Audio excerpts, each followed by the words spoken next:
Dados da Secretaria Municipal de Assistência Social indicam que a população de rua mais que duplicou em Goiânia nos últimos 3 anos.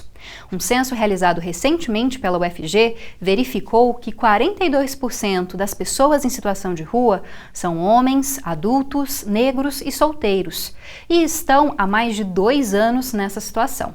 Para conversar mais sobre essa realidade, nós recebemos agora o Eduardo de Matos, que é coordenador do Movimento Nacional dos Moradores de Rua em Goiânia. Olá, Eduardo, muito obrigada pela sua presença. Olá.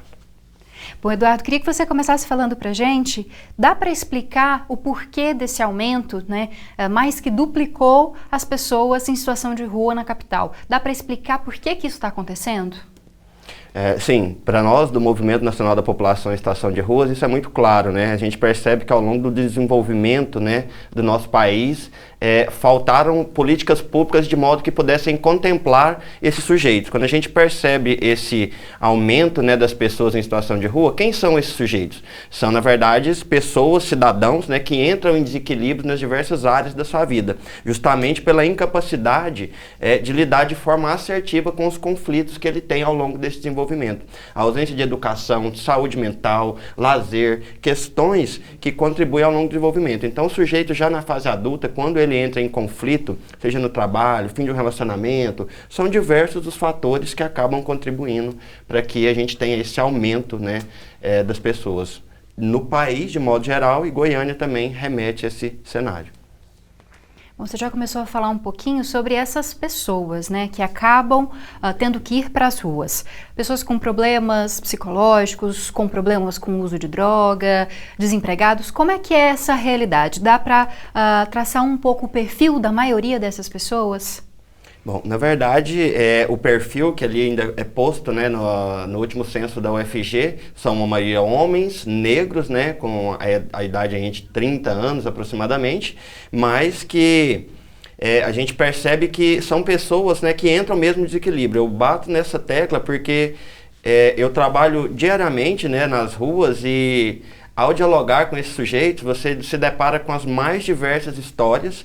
Todas tiveram um segmento, assim, a grande maioria, né, no seio familiar, tiveram uma vida social, tiveram relacionamentos, tiveram questões. E aí chega um determinado momento que, por não conseguir lidar com uma dificuldade pessoal, né, acaba aí se desenvolvendo nessa situação de rua.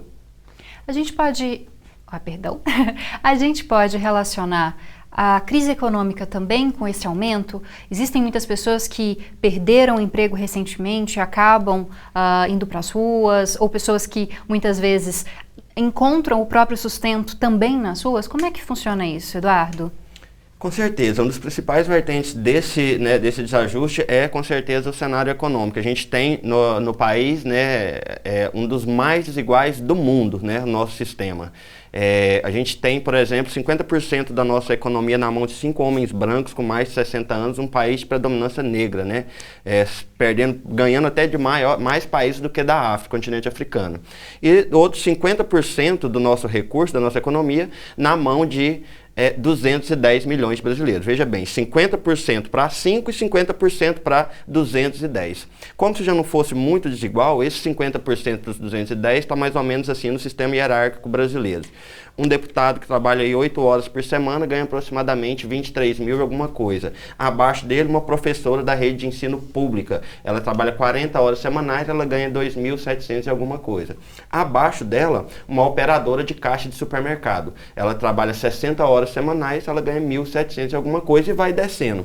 Lá embaixo, por exemplo, nós temos os catadores de materiais recicláveis, que trabalham das 7 da manhã às 9 da hora da noite, vai ganhar 10 centavos, 20 centavos por quilo de papelão que ele catar, se ele catar. E embaixo, então, dele, a população em situação de rua. 70,9% de trabalhadores e trabalhadores, né, que desenvolvem alguma atividade não remunerada. E, enfim, nesse sentido, essas pessoas aqui mais de baixo, elas vão trabalhar uma vida inteira, um catador, um servente ali, a maioria, serviços gerais, ele não vai pôr na mão o que um deputado põe trabalhando 8 horas por semana, por mês, que é 20 mil. Esse cara nunca vai ter 20 mil no bolso. Então, você pega para ver esse desequilíbrio muito grande, isso não é só o dinheiro, o recurso financeiro. A gente está falando do quê? Do acesso à saúde, do acesso à educação. Para mim, na minha opinião, das mais importantes das políticas públicas é a educação, né? Educação, saúde de qualidade. A gente vê aí a população sofrendo, né, no entrave aí para um procedimento cirúrgico, para acesso à saúde. Então, são fatores primordiais que não chegam na população justamente porque a economia do país, um país rico como o Brasil, e a gente tem aí, né, um aglomerado de pessoas, né, com exceção aqui de Goiás, Tocantins e Brasília, que é Planalto, o resto do país, a gente vê um aglomerado de pessoas nos morros. Lá não tem saneamento básico, não tem cultura, não tem lazer, sabe? Não tem educação de qualidade. Então, essas são as pessoas que vão acabar em situação de rua quando, né, entrar em desequilíbrio em alguma área da vida. Tá certo, Eduardo. Queria agradecer a sua presença, muito obrigada, e a gente continua falando desse tema daqui a pouquinho no próximo bloco. Muito obrigada, boa noite para você. Obrigado, eu que agradeço a oportunidade.